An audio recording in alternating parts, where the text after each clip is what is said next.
এমন দুর্ভাগা হইও না যে কলিজার মধ্যে আল্লাহর কথা ঢোকেই না, কোনোভাবেই আল্লাহর ভয় আসে না। আরে নাফরমান, এই কলিজা পাথর কলিজা।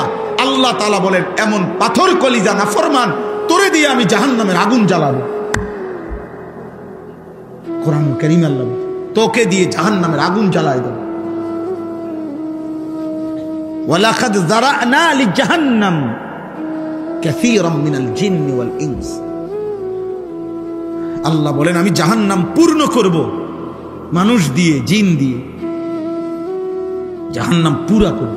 জাহান্নাম বারবার বলবে হাল মিন মাজিদ, আয় করিম আরো লাগবে, আমার জায়গা এখনো খালি, আরো দেন, আরো দেন, আরো দেন। জাহান্নামী ফেলবে ফেলবে ফেলবে, জাহান্নাম কেবলই বলবে আয় মালিক আমার জায়গা এখনো আছে, আরো দেন আমারে, আরো দেন, আরো দেন, আরো লাকড়ি দেন, আরো মানুষ দেন। শেষ পর্যন্ত হাদিসের মধ্যে আছে মহান আল্লাহ পাক রব্বুল আলামিন তার কুদরতি পা দিয়ে জাহান্নামের মুখে পা দিবেন, তখন জাহান্নাম স্থির হয়ে যাবে। কি ভাবছো মিয়া? হ্যাঁ, এগুলো চেহারা বানাইছো ছেলে পেলে, মুসলমানের চেহারা এগুলো। এক ওয়াক্ত নামাজ নাই, তুমি মুসলমান? একটা সারাদিনে এক ওয়াক্ত নামাজের সেজদা দিলে না, তুমি মানুষের বাচ্চা? তোমার মা মুসলমান, তোমার বাবা মুসলমান, নাফরমান তোকে কেউ আল্লাহর কথা বলে নাই? তোর মা তোরে কোনোদিন কালেমা শুনায় নাই? তোর বাবা তোরে কোনোদিন আদর করে আখেরাত বলে নাই? তোকে কেউ আজান শুনায় নাই? তুমি বোঝো না যে আজান এটা মুসলমানের জন্য? তুমি মুসলমানের বাচ্চা না? জীবন মানে কি ভাবছো তোমরা? ছি ছি ছি ছি বেটা, ছি বেটা। কয় পার্সেন্ট ছেলে নামাজ পড়ছো? আমি দাঁড় করাই এখন। তোমার ভালোবাসা, তুমি আমার ভক্ত, তো ভক্ত কিতা করুন? আমি ভক্ত দিয়া, আমি ভক্ত দিয়া করব কি বেটা? বলো মিয়া, তোমার ভক্তি দিয়ে আমি করব কি? তুমি আমার সাথে ছবি উঠাইবা, আসো, উঠাই একসাথে ছবি উঠাই, আসো, এদিকে আসো, একসাথে উঠাই, আসো, উঠাইয়া দাও ফেসবুকে। কোন বিবেকবান বলবে তুই হুজুরের মতো না, হুজুর তোর মতো, বুঝতে চাই। তখন কি জবাব দিবা? কোন ব্যক্তি যদি নিচে কমেন্টসে লেখে যে এই বেটা তুই হুজুরের মতো না, হুজুর তোর মতো, বল একসাথে ছবি উঠাইয়া কি বুঝাইতে চাচ্ছ? আমি আর হুজুর একরকম না, হুজুর আর আমি একরকম? কথা বলে না। তুমি বলো আব্বা, বলো কি বুঝাইতে চাও তুমি কও। যদি বলি না হুজুর একরকম আমি আর একরকম, তো এক লগে উঠাইছো, একসাথে উঠাইলা কেন? কি করবা তুমি আমার ছবি দিয়া? আর তোমার ছবি দিয়ে আমি করবো কি? বলেন না। আমরা যদি দুনিয়া চাই তো ঠিক আছে, যে আস্তে আস্তে যেভাবে জনপ্রিয়তা বাড়তে আছে, আশা করি ভোটে দাঁড়াইলে এবার কিছু ভোট পামু মনে হয়। তো এটা যদি হইতো মাকসাদ, তাহলে তো ঠিক আছে। তো আমি তো স্পষ্ট বললাম আমি কোনো প্রার্থী না, এখানেও না, আমাকে লাগাতেও না, আমি কোনো প্রার্থী না আব্বা। দোস্ত আমার, বন্ধু আমার, সাথী আমার, বাবা আমার, আমি কিংবা আপনি, নওজোয়ান ভাই তোমরা, আমরা যারা গুনার মধ্যে আছি, বলেন না। আমি যে কথাটা এই জন্য বলতেছিলাম যে যেই জবান আল্লাহর কোরআন পড়তে পারে না, এই কোরআন যে জিহ্বা। দয়া করে বয়ানটি শেষ পর্যন্ত শুনবেন ভাই। আর অনুরোধ করলাম বয়ানটি শুধু আপনি একাই শুনবেন না, বরং আপনি একজন মুসলমান হিসাবে অন্য একজন মুসলমানের সাথে এই বয়ানটি আপনি শেয়ার করে দিবেন, যেন সবাই এই বয়ানটি শুনতে পারে এবং আল্লাহর পথে ফিরে আসতে পারে। অবশ্যই শেয়ার করে দিবেন। কোরআনুল কারীমে আল্লাহ বলেন ফামান যুহজিহা আনিন নার ওয়া উদখিলাল জান্নাহ ফাকাদ ফাজ। যাকে জাহান্নাম থেকে মুক্তি দেয়া হলো, জান্নাতে প্রবেশ করানো হলো, সেই কেবল সফল হলো। আমাল হায়াতুদ দুনিয়া ইল্লা মাতাউল গুরুর। বাকিটা দুনিয়ার জীবন আল্লাহ নিজেই বলছেন ধোঁকা, মাতাউল গুরুর, ধোঁকার সামগ্রী, প্রবঞ্চনা, ধোঁকা। গতকাল যাকে দেখছেন হাসছে, আজ শুনবেন হয়তো সে কাঁদে। গতকাল যে ছিল সুস্থ সবল, আজ হয়তো সে অসুস্থ, হাসপাতালের বেড। গতকালকে যে ক্ষমতার উচ্চ পদে ছিল, আজ সে পথে পথে ঘুরবে। এরকম। তাহলে এই জন্য দুনিয়ার সবকিছু ধোঁকা। আল্লাহ নবী সাল্লাল্লাহু আলাইহি ওয়াসাল্লাম বলেন, আদ-দুনিয়া মালউনা ওয়া মালউনুন মা ফিহা। দুনিয়া পুরাটাই অভিশপ্ত এবং দুনিয়ার সবকিছুই অভিশপ্ত, চারটি জিনিস ব্যতীত। নবীজি বলছেন চারটি জিনিস দুনিয়াতে অভিশপ্ত নয়। এক নম্বর হলো জিক্রুল্লাহ, আল্লাহ তাআলার জিকির। যখন যেখানেই করা হয় সেটা প্রশংসিত, সেটা অভিশপ্ত নয়। ওয়ামা ওয়ালাহু, যত আমল, যত ইবাদত একজন মানুষকে আল্লাহর প্রিয় বানাবে, বন্ধু বানাবে, আপন করে নিবে, ঘনিষ্ঠ করবে, এমন সমস্ত নেক আমল, এগুলা একটাও অভিশপ্ত নয়, বরং প্রশংসিত। জিকির, তেলাওয়াত, দান, সাদাকা, ওযু, নামাজ, হজ, উমরা, রোজা, ঈদ, কুরবানি, ইতিকাফ, এই মনে করেন প্রত্যেকটা নেক আমল যা বান্দাকে আল্লাহর ঘনিষ্ঠ বানায়, বন্ধু বানায়, এটা প্রশংসিত, অভিশপ্ত না। 3 নাম্বার হলো আলিমুন, একজন আলিমে দ্বীন, তিনি সর্বদাই প্রশংসিত, অভিশপ্ত নয়। 4 নাম্বার মুতাআল্লিম, তালিবে ইলম, আল্লাহর কোরআন রাসূলের সুন্নাহ পড়ে যারা, দ্বীন শিখে যারা, ইলম শিখে যারা, আল্লাহর নবী সাল্লাল্লাহু আলাইহি ওয়াসাল্লাম বলেন তারা কখনোই ঘৃণিত বা অভিশপ্ত নয়, বরং সর্বদাই প্রশংসিত। এই জন্য নওজোয়ান ভাই সবাইরে বলছে, দোস্ত, অনুভূতি দরকার, ফিকির দরকার, ভাবা দরকার। সবাই মাশাআল্লাহ দৌড়াই আসছো, কষ্ট করে দাঁড়াইছো। আমি বলতে চাই এই কথাটা, প্রিয় ভাই, আমার পরিচিতি বা তোমার পরিচিতি কারোই কিছু না, এগুলা কোনো বিষয়ই না। এই গলিতে গলিতে, এই মাঠে মাঠে আমি বহু বছর যাবত আসা যাওয়া। কি কি সমস্যা? আমি বলতেছি ড্রাইভার কোথায়? গাড়িতে। আচ্ছা, তুমি যাও বলতেছি। নওজোয়ান ভাই, আমাদের হুজুরের, হাটাজারি হুজুরের গাড়ি বের হইতে পারতেছে না। তোমরা সরো, সবাই সরো, সরে জায়গা করে দাও, হুজুরের গাড়ি বের হয়। ছেলেরা সবাই, আমি বললাম, আদেশ করলাম এটা। তাইলে যার গাড়ি, আমাদের গাড়িটা কি গাড়ি, সামনে গাড়িটা কি? অটো যার আছে ভাই, আপনি সামনে যান।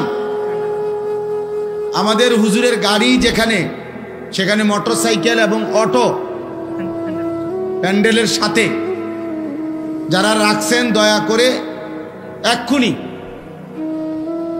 হুজুর এখানে দাঁড়িয়ে আছেন, ভাইয়া যার মোটরসাইকেল কষ্ট করে উঠেন, অটো যার তা উঠেন আপনি।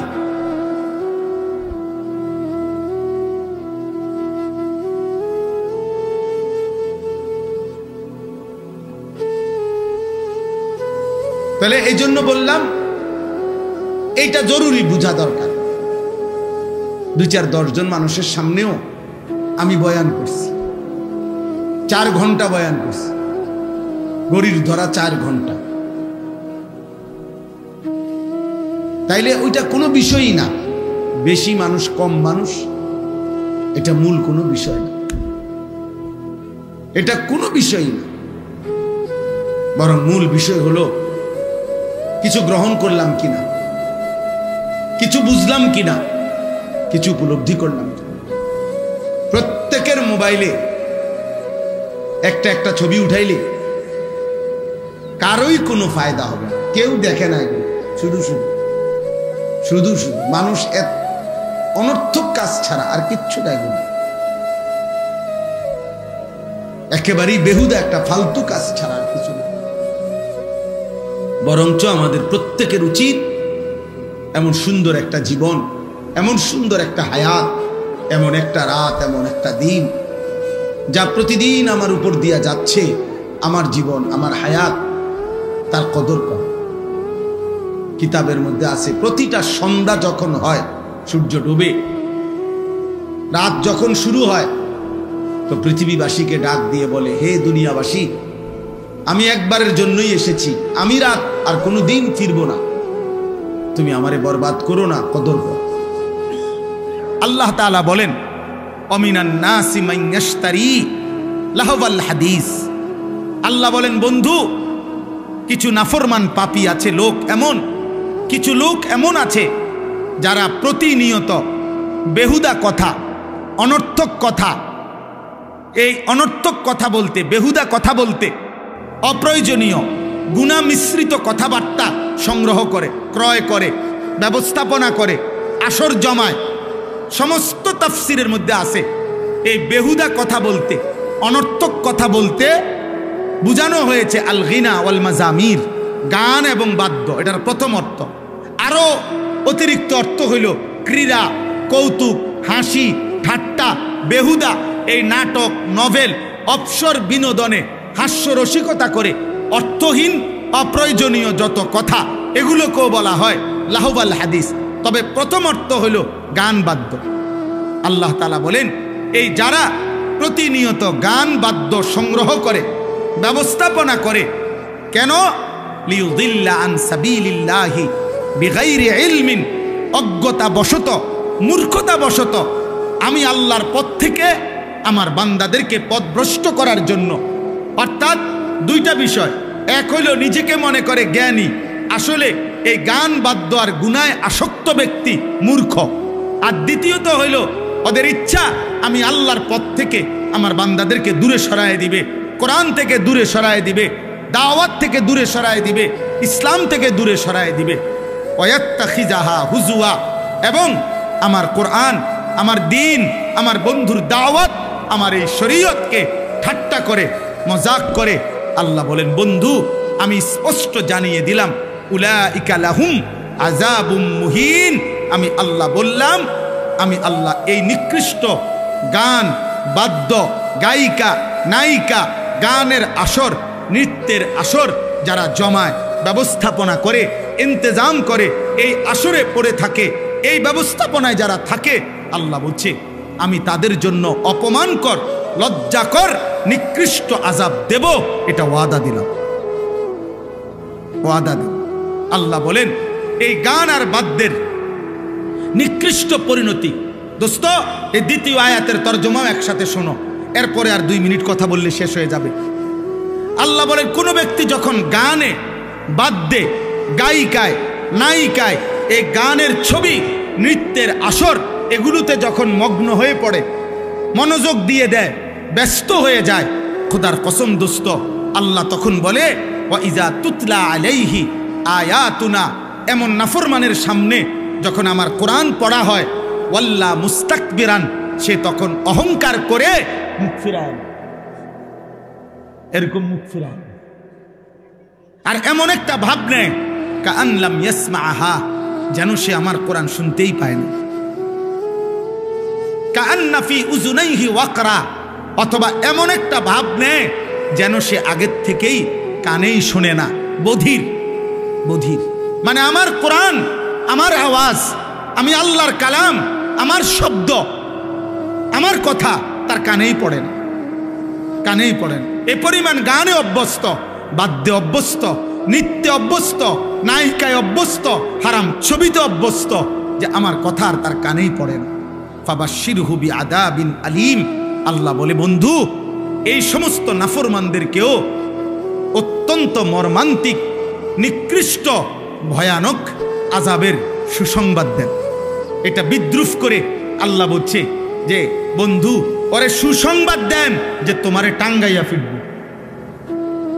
আপনার জন্য সুসংবাদ, আপনি অপেক্ষা করেন, গান শুনতে থাকেন, নারী দেখতে থাকেন, ছবি দেখতে থাকেন, নাটক দেখতে থাকেন, সিনেমা দেখতে থাকেন, নর্তকীর নাচ দেখতে থাকেন, বাদ্যযন্ত্রের তালে তালে নাচতে থাকেন, মজা মারতে থাকেন। আল্লাহ ওয়াদা দিছে, ওরে বলে দিন শুধু আপনার জন্য একটি সুসংবাদ অপেক্ষা করছে, আপনাকে আল্লাহ সর্বোচ্চ পরিমাণের শাস্তি দেবে। চলো মিয়া ভাত খাও, আব্বা ভাত খাও। এই নওজোয়ান, নর্তকী দেখো, দেখো উলঙ্গ ছবি দেখো, জিনা দেখো, বেবিচার দেখো, মোবাইলের অস্থির দৃশ্য দেখো। একদিন 1 কোটি বছর 100 বছর দেখার পরও দেখবা জিরু ছাড়া আর হাফ প্যান্ট ছাড়া আর গোসল ফরজ হইছে, শরীর নাপাক হইছে, শরীরের নাপাক বীর্যপাত হইছে। কয়দিন পরে দেখবা কোমরেরও কি নাই, শক্তি নাই, লজ্জাস্থানেরও শক্তি নাই, হাফ প্যান্ট হইয়া ফোঁতে ফোঁতে ঘুরবা। হ্যাঁ হ্যাঁ, আমি বললাম, আমি খোলামেলা বলছি আর সাহস করে, অন্য কেউ কইতো না। হয়তো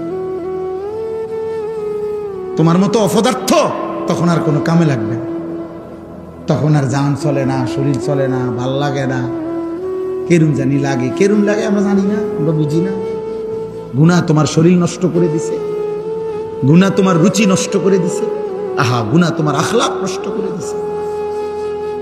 আজকের 16-18 বছর বয়সী যুবক, তুমি যদি এত কম বয়সে এত নারী নর্তকী দেখে ফেলো, তোমার বিবাহিত স্ত্রী তোমার কাছে ভাল লাগবে না। তুমি বলবে, হ্যাঁ তুমি বলবে জমা আমি আজকে 10 বছরে যেটি দেখলাম মোবাইলে, এই বিড়ি দিয়ে এটি দাঁড়ে গেছে, এটা কিতা দিল আমার। আহা, তখন লানত হবে, লানত, জীবনের উপর অভিশাপ। তখন বুঝবা দোস্ত কষ্ট কাকে বলে। স্ত্রী দিয়ে যার অতৃপ্তি, অথবা স্ত্রী যার 2 নম্বর, চরিত্রহীন স্ত্রী, যার পরকীয়ায় আসক্ত স্ত্রী, যার অন্য পুরুষের দিকে যার নজর, স্ত্রী যার বাইরে ঘুরতেই অভ্যস্ত, বিবি যার মানুষকে রূপ যৌবন দেখাইতেই পাগল পারা, খোদার কসম তার ঘর, তার জীবন জাহান্নামের টুকরা ছাড়া আর কিছু। তোমার আর আগুনে জ্বলতে হবে না, আগুন তো জ্বলতেই আছে। তোমার আর জাহান্নামে চলতে হবে না। আমি জানি তো, মানুষ যেমন দুনিয়ার ডাক্তারদের কাছে বিভিন্ন হালাত শোনায়, আমাদের কাছেও তো মানুষ ব্যক্তিগত বহু কিছু বলে, দিবানিশি বলে, কত চিঠি, কত কাগজ, মোবাইলের হোয়াটসঅ্যাপে কত ভয়েস, শত শত আছে, এগুলো তো আমরা শুনি। চারিত্রিক অধপতন কি করেছে ভাইয়া? আমি অতএব অনুরোধ করলাম, অনেক ছেলে তোমরা মাশাআল্লাহ, আল্লাহ তোমাদের প্রত্যেককে বরকত দান করে। তোমরা ভালো থাকো আব্বা, ভালো থাকো, ভালো কিছু করো। এই দেশ, এই জাতি যুবকের কাছে কিছু চায়। এই পৃথিবীতে সর্বযুগে, এই পৃথিবীর প্রথম দিন থেকে এই পর্যন্ত সব যুগে প্রতিটি ভালো বা মন্দের ইতিহাস, যুগান্তকারী ভালো কাজের ইতিহাস অথবা মন্দ কাজের ইতিহাস, হারাম কাজ বা হালাল কাজ, পৃথিবীতে যে যেটা করতে চাইছে, প্রতিষ্ঠিত করতে চাইছে, ওর জন্য যাকে ব্যবহার করতে হয়েছে সে যুবক। জন্য যত শীর্ষ সন্ত্রাসী চাঁদাবাজি করতে হয়, তার জন্য যে লোকগুলো পুষতে হয়, তাকে তার নিজস্ব যে ক্যাডার বাহিনী, মাস্তান বাহিনী, তাকে পুষতে হয়, যাকে পালতে হয় টাকা দিয়া, পয়সা দিয়া, সাফাতি দিয়া, রামদা দিয়া। তো এগুলা কোনো 60-70 বছরের বুড়া না, এটা সব নওজোয়ান। আর পৃথিবীর ইতিহাসে আল্লাহর দ্বীনের জন্য, কালেমার জন্য যতবার জিহাদ করতে হয়েছে 1450 বছরে, ইসলাম প্রতিষ্ঠার জন্য যতবার কলিজার শাহাদাত দিতে হয়েছে, খুন ঝরাইতে হয়েছে, মুজাহিদ প্রতিবারই, এই মুজাহিদ আল্লাহর জন্য জানবাজ ইমানদার প্রত্যেকবারই ব্যবহার হয়েছে সর্বাধিক যুব সমাজ। যুবকের রক্ত সঠিক ব্যবহার হইলে পৃথিবীতে কল্যাণের ইতিহাস রচনা হয়। যুবকের রক্ত মন্দ জায়গায় ব্যবহার হইলে অকল্যাণের ইতিহাস রচিত হয়। এই সেদিনও পত্রিকায় দেখলাম, ঢাকাতে প্রকাশ্যে দিবালোকে মানুষের চলাচলের ব্যস্ততম রাস্তায় শীর্ষ সন্ত্রাসীকে পিছন থেকে 2 জন পাটাপাট গুলি করে ফেলাই দিছে রাস্তা। আহা, তার অবুঝ সন্তান, তার বিবি কাঁদতেছে, চিল্লাইতেছে, আরে ভাইয়া চিল্লাবা। তাহলে এই জন্য দয়া করে মেহেরবানি করে স্টেজের দিকে এতটুকু খেয়াল রাখা চাই যেটা যেন ফইরা না যায়। প্রয়োজনে অন্যরা ভাই নওজোয়ান মাওলানা আপনারা কেউ কিছু কমে হলেও অন্য মেহমান মুরব্বী মেহমান জায়গা দেন। তাইলে এই জন্য আমি বললাম আমার এটা কথা বাপ, আমি একটা ফিকির অস্থিরতার কারণে এগুলা বলি। ওয়ান যুবকরা বেশি আমার ওয়াজে আসে, এটার কোনো আসলে আলাদা কিছু না। বিশেষত্ব আমি কোনো তাবিজ খাওয়াইছি না কাউরে, আমি কোনো তাবিজ বেশিও না, কথা বুঝেন না, বিষয়টা কিছুই না। আমি বুঝাইতে চাই শুধু একটা অস্থিরতা আমার, যে তোমরা কেন নিজেকে নষ্ট করছো। আমার প্রশ্ন হলো তোমার দ্বারা অনেক কিছু হইতো, এই পৃথিবীর অনেক স্বপ্ন ছিল ছোটবেলায়, কমপক্ষে একটা ছেলে ভাবো, আব্বা তুমি ভাবো ছোটবেলায়, তুমি কল্পনা করো কত মানুষ তোমার মাথায় হাত বুলাইছে। এই যে হুজুর এখন ওনার এই ছেলেরে বলছে আমার হাত বুলাই দেন, ওরে বলছে হুজুর হাত বুলাই দেন। এইভাবে প্রতিটা বাবা প্রতিটা মা কোলের বাচ্চা ছোট বাচ্চাকে এইভাবে কত শত শত মানুষের কাছে তোমারে বাবা তোমার মা তোমারে দাদির কোলে দিছে, নানির কোলে দিছে, ফুফির কোলে দিছে, চাচির কোলে দিছে, খালার কোলে দিছে। খালা বোন আমার বাচ্চাকে মুচ্চা দেন, ফু দিয়া দেন, আল্লাহ যেন মানুষ করে। মায়ের এই স্বপ্ন ছিল কিনা বল, বাবার এই স্বপ্ন ছিল না? ওই বেচারা আজকে 16 বছর বিদেশ করে, 18 বছর 12 বছর, আহা 16টা বছর যে বেটা বিদেশ করে, কি আশা আমার সন্তান মানুষ হবে, আমার বিবি বাচ্চা মানুষ একটু আরামে থাকবে। এই জন্য ওই লোকটা প্রবাসে, তার কোনো সুখ বলতে কিছু নেই, প্রবাসীর কোনো সুখে নাই। প্রবাসী একটা ছোট্ট রুমে, এরা 4 জনের রুমে 8 জন থাকে, 3 জনের রুমে 6 জন থাকে, যারা সারাদিন সারা রাত এই চুল চেহারা, পোশাক পাঞ্জাবি, শার্ট প্যান্ট, মোবাইল, নারী, ছবি, অস্থির দৃশ্য, বন্ধুদের আড্ডা, খেলতামাশা, মোটরসাইকেলের ঘোরাগাড়ি, অসৎ বন্ধুদের আড্ডায় নারীর কথা, অস্থির কথা, জিনা ব্যভিচারের নোংরা কথা, মদ জুয়া, এই সমস্ত জঘন্য অস্থিরতার বেহায়াপনা অসভ্যতার মধ্যে যারা আছো ভাই, তারা নিঃসন্দেহে মনে রাখতে হবে এই আচরণ শয়তানের আচরণ, এই আচরণ রাজিম, অভিশপ্ত, মরদুদ, বিতাড়িত শয়তানের আচরণ। আমি আজকে জুমার বয়ানে বলছি, তাফসিরের মধ্যে আছে শয়তান মানে কি, শিন তা নুন, শয়তান লিখতে মূল অক্ষর, এর অর্থ হইল যে সর্বদা প্রতি মুহূর্তে হক থেকে, সত্য সঠিক বিষয় থেকে দূরে থাকে, তাকে বলে শয়তান। আর শয়তান এমন যার প্রতি সেকেন্ড কাটে কিভাবে সে আল্লাহর বান্দাদেরকে এবং নিজেকেও হক থেকে, সত্য সঠিক মহান আল্লাহর এক এক হুকুম থেকে কিভাবে আল্লাহর বান্দাদেরকে দূরে সরাবে, এই ফিকিরে, এই চেষ্টায় যার প্রতি সেকেন্ড ব্যয় হয়, প্রতি মুহূর্ত ব্যয় হয়। আশ-শাইতানু ইয়াইদুকুমুল ফাকরা ওয়া ইয়া'মুরুকুম বিস-সু'i ওয়াল ফাহশা, আল্লাহ বলছে শয়তান তোমাদেরকে প্রতিনিয়ত অভাবের ভয় দেখায়, আর 24 ঘন্টা সে তোমাদেরকে অশ্লীলতা, গুনাহ, বেহায়াপনার, অসভ্যতার আদেশ করতে থাকে,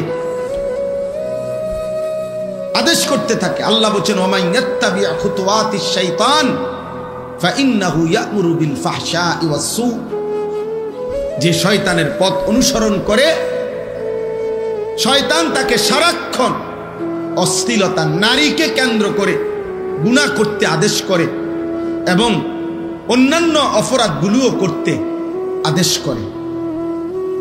করে। এই কারণে শয়তানের সিফাত, বৈশিষ্ট্য যে শয়তান সারাক্ষণ হক থেকে দূরে থাকে, অন্যকেও দূরে রাখতে চেষ্টা করে।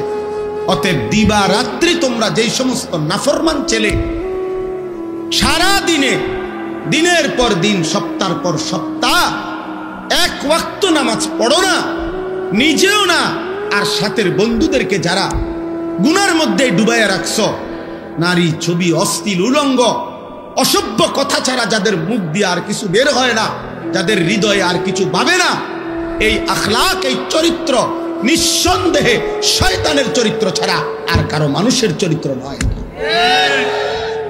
এই জন্য আমি অনুরোধ করছি, আজকের থেকে তোমরা নওজোয়ান ভাই, তোমরা ফিকির করো। মোবাইল প্রয়োজন থাকতে পারে কারো, প্রয়োজনকে প্রয়োজনের মধ্যে সীমাবদ্ধ রাখো। যেখানে অফিসের কাজ, ব্যবসার কাজ, চাকরির কাজ, পড়ালেখার কোনো কাজ, ঠিক আছে দোস্ত, প্রয়োজন তো প্রয়োজনই। মোবাইল ধরা কেউ হারাম বলে নাই। মোবাইলের হারাম ছবি, হারাম গান, হারাম দৃশ্য, হারাম নারী, সেটা হারাম বলছে। বড় মোবাইল এমনি হাত দিয়ে ধরা হারাম, সেটা না। তুমি নিয়ন্ত্রণ করো নিজের, আখলাকের হেফাজত করো। চরিত্রের সৌন্দর্য, প্রকৃত সৌন্দর্য, চরিত্রের পবিত্রতা, এটাই মূলত ভদ্রতা। আল্লাহ নবী সাল্লাল্লাহু আলাইহি সাল্লাম বলছে, শেষ জামানায় আমার উম্মতের উপরে 3টা বড় আযাব আসবে। তাদেরকে জমিনে ধসাইয়া দেওয়া হবে, পাথরের বৃষ্টি বর্ষণ করা হবে, আর চেহারা বিকৃত করে দেওয়া হবে। আল্লাহ নবীকে সাহাবীরা বলছে, কখন ইয়া রাসূলুল্লাহ? নবীজি বলছেন, ইজা জাহারাতিল কাইনাত, যখন গায়িকা বেড়ে যাবে, ওয়াল মাআজিফ, বাদ্যযন্ত্র বেড়ে যাবে, ওয়াস্তাহাল্লাতিল খামরা, মানুষ পানির মতো, এরকম পানির মতো হালাল মনে করে মদ পান করতে থাকে। নবীজি বলছে, তখন হয়তো কাউকে জমিনে ধসাইয়া দেওয়া হবে, কারো উপরে পাথরের বৃষ্টি বর্ষণ হবে, কারো চেহারা বিকৃত হয়ে যাবে। হতে পারে যুবক এমন কোনো দিন যে সারাদিনে 5 ওয়াক্ত নামাজ পড়ো নাই, আর সারা দিন সারা রাত মোবাইলে নারী ছবি, উলঙ্গ দৃশ্য, গান বাদ্য, জিনা ব্যভিচার, মদ জুয়ার আড্ডায় পড়েছিলা, এভাবে রাত 3টায় ঘুমায় গেলা। হতে পারে যদি কোনো দিন, কল্পনা করো তো, যদি কোনো দিন ঘুম থেকে উঠে দেখো তোমার চেহারা হয়ে গেছে শূকরের মতো, কুত্তার মতো, বাঁদরের মতো, হতে পারে না? কথা বলে না? নবী সাল্লাল্লাহু আলাইহি সাল্লামের 1450 বছরের কোনো কথা ভুল প্রমাণিত হয় না। এই পৃথিবীতে বনি ইসরাইলের পূর্ববর্তী জাতির নাফরমান মানুষকে আল্লাহ তাআলা চেহারা বিকৃত করে পশুর আকৃতি, বাঁদরের আকৃতি বানায় দিছেন, এ কথা কোরআনে আছে। এ কথা কোরআনে আছে। যুবক, 14 বছর, 16 বছরের, 18 বছরের অসংখ্য ছেলে আছো তোমরা এমন, গুনাহ করতে করতে, নারী দেখতে দেখতে, গান শুনতে শুনতে, জুয়া খেলতে খেলতে, হারাম করতে করতে তোমাদের চেহারা ভিতরে ঢুকে গেছে, সাফার কোডি ভিতরে ঢুকে গেছে। এত কম বয়সী ছেলে আরেকটু ফিটফাট, আরেকটু সুন্দর, আরেকটু মায়াময়, আরেকটু নাদুস নুদুস দেখা যাওয়ার কথা ছিল, কিন্তু গুনাহ তোমার শরীর নষ্ট করে দিছে। তুমি ইনসাফের সাথে দেখো। অতএব আজকে তোমাদের কাছে অনুরোধ করলাম, তোমরা গান বাদ্য, মোবাইলের আসক্তি ছেড়ে দাও, ছেড়ে দাও বাপ। হযরত আবু বকর সিদ্দিক রাদিয়াল্লাহু তাআলা আনহু বলছেন, আল গিনা মাজামিরুশ শাইতান, গান হচ্ছে শয়তানের বাদ্য। ইমাম আজম আবু হানিফা রাহমাতুল্লাহ আলাইহি বলছেন, সিমাউল আগানি ফিসকুন, গান শোনা প্রকাশ্য পাপ, ওয়াত্তালাজ্জুযু বিহা কুফরুন, গান শুনে মজা পাওয়া কুফরি, কুফরি, কুফরি। গান শুনে মজা, এই যে গান শুনে, এরপরে এই যে এমন তাল মারে না, এমন, এরপরে ঢোলে, এরপরে হাত বাড়ি দেয়, পাও বাড়ি দেয়, এরপরে গায়িকা নর্তকীর গায়ে টাকা দেয়, টাকা ছাড়ে। হ্যাঁ, মনে রাখবা ভাইয়া, যেখানেই বাদ্য বাজে, সেটা যদি ধর্মের নামে গান হয়, ভক্তিমূলক গান হয়, পীরের নামে গান হয়, মাজারের নামে গান হয়, আর অন্য সিনেমার নামে গান হয়, একই রকম হারাম, একই রকম হারাম, একই রকম হারাম। এটা যেখানেই বাদ্য সেখানেই হারাম, সেখানেই হারাম। যেখানেই নারীর আড্ডা সেখানেই নেশার আড্ডা, সেখানেই গানের আড্ডা। 3 জিনিস এক ক্ষতি আনে, মদ, নারী আর গান। এ 3টা এক ক্ষতি আনে, এক দাগে। যেখানে মদ আছে সেখানে নারী আছে, সেখানে গানও আছে। যেখানে গান আছে ওখানে নারীও আছে, নেশাও আছে। 3টা কি এক ক্ষতি আনে, এক ক্ষতি, এক দাগে, এক ক্ষতি আনে 3 দাগ। এই 3 জিনিস বরাবর। অতএব কোনো নামে বাদ্য বাজানো যাবে না, কোনো নামে না, ভক্তির নামেও না, অভক্তির নামেও না। আল্লাহর নবী বলছেন, মান নাযারা ইলা মাহাসিনি ইমরাআতিন আজনাবিয়্যা সুব্বা ফি আইনাইহিল আনিক ইয়াউমাল কিয়ামা। নবীজি বলছে যে একবার কোন বেগানা নারীর দিকে তাকালো, খোদার কসম নবী বলে কিয়ামতের দিন জ্বলন্ত আগুনের সীসা গলিয়ে তার দুই চোখে দেওয়া হবে। রাসূলুল্লাহ সাল্লাল্লাহু আলাইহি ওয়াসাল্লাম বলেন, মাথার উপরে এই আসমানটা যদি তোমার উপরে পড়ে যেত, ভাঙ্গা পড়তো, ওইটা যত বড় বিপদ নয়। আল্লাহ নবী বলেন তার চাইতে বড় বিপদ উম্মত তুমি কোনো বেগানা নারীর হাত ছুঁয়ে দিলা। তুমি কোনো বেগানা নারীর হাত ছুঁইলা, ভিন মেয়ের। আল্লাহ রাসূল বলেন এর চাইতে তোমার উপরে যদি মাথার আসমানটা ভেঙে পড়তো, তোমার মাথার উপরে যদি পাহাড় ভেঙে পড়তো, এতটা বিপদ হতো না, এত বড় ক্ষতি হতো না তোমার। তুমি যে ক্ষতি করলা নিজের আখিরাতে, তুমি নিজে ক্ষতি করলে। তোমরা বাবারা যা করছো তোমরাই ভাবো, তোমার জন্য আমি আটকাবো না, আমার জন্য তুমি আটকাবা না, কেউ কারোর জন্য থামে না। কিন্তু আখিরাতে আমরা সবাই যেতে হবে, আল্লাহ তাআলার কাছে আমাদেরকে পৌঁছতেই হবে। আমরা মানি কিংবা না, আমরা স্বীকার করি আর না করি। আমাদের প্রত্যেকটা বাবা, অভিভাবক যারা আছেন, ছেলের বাবা, মেয়ের বাবা, আপনাদের কাছেও আমার বক্তব্য এটা, আপনারা আপনাদের ছেলের দিকে নজর দেন। সোফা লাগবে না, মাটিতে বসুক। ফার্নিচার লাগবে না বাপ, ওদের সাথে আগে বোঝাপড়া করেন যে তোদের জন্য আমি কেন ফার্নিচার বানাবো। যে নাফরমান সন্তান, তুই আল্লাহর দুশ্মন, তুই রাসূলের দুশ্মন, একটা বেলা এক ওয়াক্ত নামাজ পড়স না বেটা, তোর মতো জানোয়ারের জন্য আমি বিল্ডিং করব কেন? কথা বলে না? এটা কি বলা উচিত না যে তোর মতো জানোয়ার, তোর মতো আল্লাহর দুশ্মন, তোর চুল দেখলে মনে হয় না মুসলমান, তোর চেহারার ঢং দেখলে মনে হয় না মুসলমান, পেশাবের সুরুত দেখলে বোঝা যায় রাস্তার পাশে পেশাব করতেছে, কোথায় টয়লেট পেপার, কোথায় পানি। তো তুমি কুত্তা দেখো না? আরেকবার কুত্তা যখন পেশাব করে তুমিও লগে পেশাব করো, আর আরেক দোস্তরে কইবা দোস্ত আমগো দুই জানোয়ারের ছবি একসাথে উঠাইয়া ফেসবুকে দে।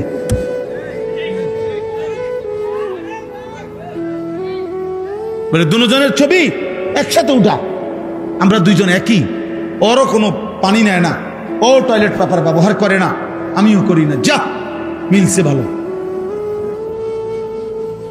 তুমি মুসলমান না? তোমার রক্তে ঈমান নাই? তুমি আল্লাহর কাছে যাবা না? আব্বা,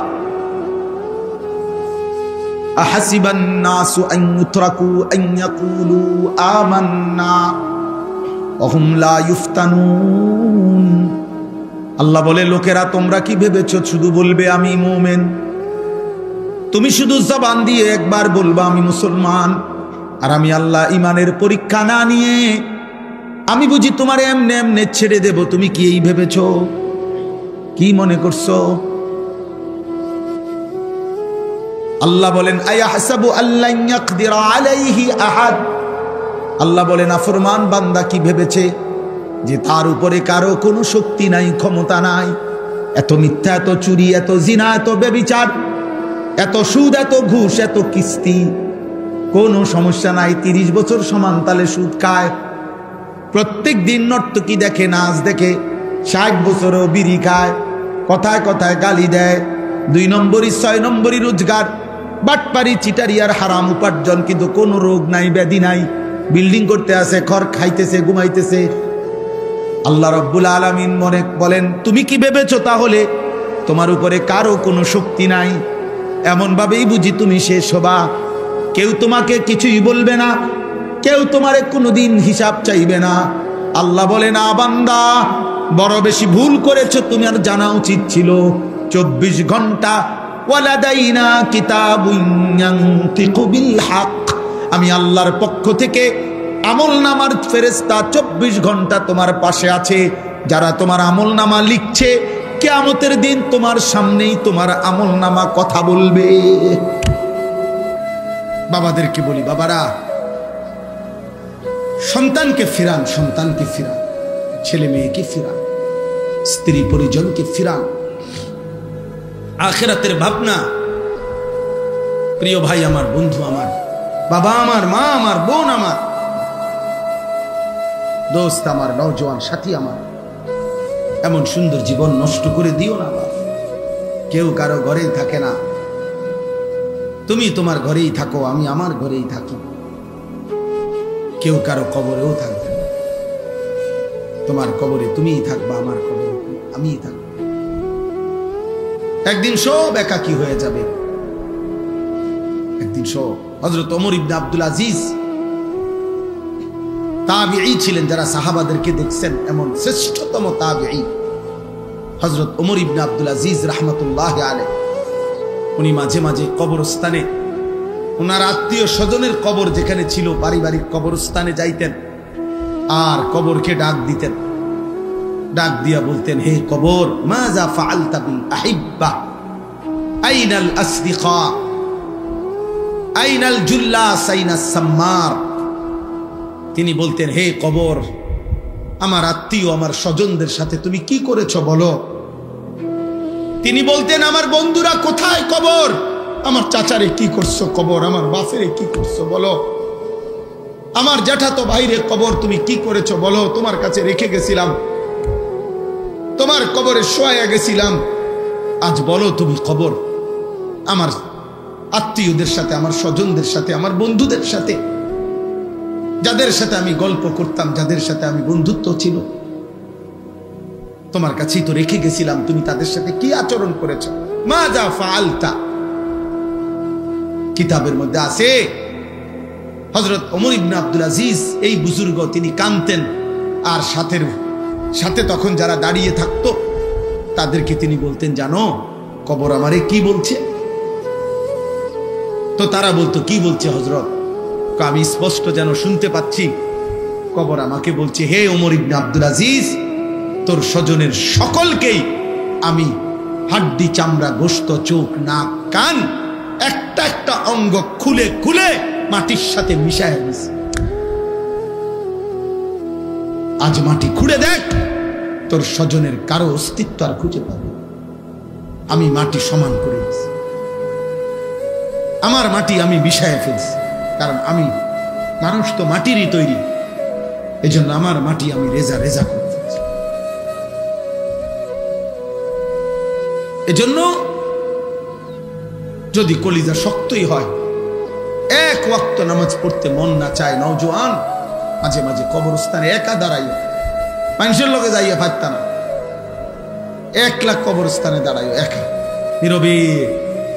দিনের বেলাতেই কোনো কবরের সামনে 1 মিনিট 2 মিনিট দাঁড়াইয়া ভাইবো, এই মানুষগুলো জমিনে কোলাহল করত, এই জমিনে এই মানুষগুলো ব্যস্ত ছিল। আজ পৃথিবী ঠিকই আছে, করার নাই। আকসিরু যিকরা হাদিমিল লাযযাত। আল্লাহ নবী সাল্লাল্লাহু আলাইহি ওয়াসাল্লাম বলছেন, উম্মত সমস্ত স্বাদ, আনন্দ, উল্লাস, ফুর্তি, সব মজা শেষ করে দিবে যেই মৃত্যু, সেই মৃত্যুকে বেশি বেশি স্মরণ করো। সব সব ঠান্ডা করে দেবে, সব স্তব্ধ করে, সব স্তব্ধ। আল্লাহ তাআলা বলেন, মিনকুম মান ইউতাওয়াফা মিন ক্বাবলু। আমার বান্দা মনে রেখো, আমি কিন্তু সকলকেই যুবক, সকলকেই বৃদ্ধ বানাই না। মায়ের পেট থেকে বের করার পরে চলতি পথে আমি আল্লাহ তাআলা অনেককেই মৃত্যু দিয়ে ফেলি। দেখ, কথা বলে না, জন্মিলেই তো বুড়া হয়, প্রত্যেকটি বাচ্চাই তো নিশ্চিত বুড়ো হয়। বুড়ো হয়? 3 বছরের বাচ্চা কবরে নাই, 3 দিনের বাচ্চা কবরে নাই, 6 বছরের বাচ্চা কবরে নাই। তাইলে তুমি কোন হিসাবে ভাবছো তুমি আরো 30 বছর বাঁচবা? আমাদের মাওলানা মুতালিব হোসেন সালিহি, আমার বন্ধু, মাওলানার ওর মেয়ে বাচ্চা হয়েছিল 1 মাস 1.5 মাস, 1 মাস হয়েছে মনে হয়। এই গত 3 দিন আগে এই বাচ্চা অসুস্থ ছিল, 1 মাসের বাচ্চা, 1 মাস। ঢাকা নিয়েছে, মোহাম্মদপুর শ্যামলী বড় হসপিটালে ভর্তি করাইছে। আগের দিন রাত্রে আমারে ফোনে কইতেছে, আনিস। আমি বললাম, কি অবস্থা বাচ্চার? ডাক্তারে কি বলল? মাশাআল্লাহ অনেক ভালো আছে, বলতেছে চিকিৎসা অনেক সুন্দর, ভালো হসপিটাল, খুব বড় সড়ক, অনেকক্ষণ বলল। পরের দিন আবার রাত্র 12:30টার দিকে আবার ফোন দিছে। ফোন রিসিভ করছি আর দেখি ও কাঁদতেছে। আরে কি হইল রে, কান্দোস কেন? আমার আদরের বাচ্চা, কোলের বাচ্চা মারা গেছে, এই 1 মাসের বাচ্চা মারা গেছে, রাত 10টায় মারা গেছে। তখন আমি যখন শুনছি তখন 12:30 বাজে। পরে কথা বলতেছি আর সান্ত্বনা দিতেছিলাম। তো বললাম যে বাচ্চাটা এখন কোথায়, তুই কই এখন? তো একটা কথা বলছে, কয় গাড়িতে আমি আমার বাচ্চারে কোলে নিয়ে আইতেছি, আমার বাচ্চা আমার দিকে তাকায় আছে। কি ভাই, 1 মাসের বাচ্চা, এক বাবা মনে করেন সেই ঢাকা থেকে লাকসাম পর্যন্ত এই 5-6 ঘন্টা রাস্তা, ছোট্ট মাসুম বাচ্চা মৃত, যে বাবা কোলে করে নিয়ে আসছে, তার কলিজাটা তখন কেমন লাগছে। বয়ানটি যদি আপনাদের কাছে ভালো লেগে থাকে তাহলে অবশ্যই লাইক, কমেন্ট, শেয়ার করতে ভুলবেন না। অবশ্যই ভিডিওতে একটা লাইক করে দিবেন। আর হুজুরের বয়ান আপনাদের কাছে কেমন লাগে তা অবশ্যই ভিডিওর কমেন্ট বক্সে কমেন্ট করে জানাবেন। আর আনিসুর রহমান আশরাফি হুজুরের বয়ান প্রতিনিয়ত পেতে অবশ্যই আমাদের এই সঠিক পরিবর্তন চ্যানেলটি সাবস্ক্রাইব করে রাখবেন।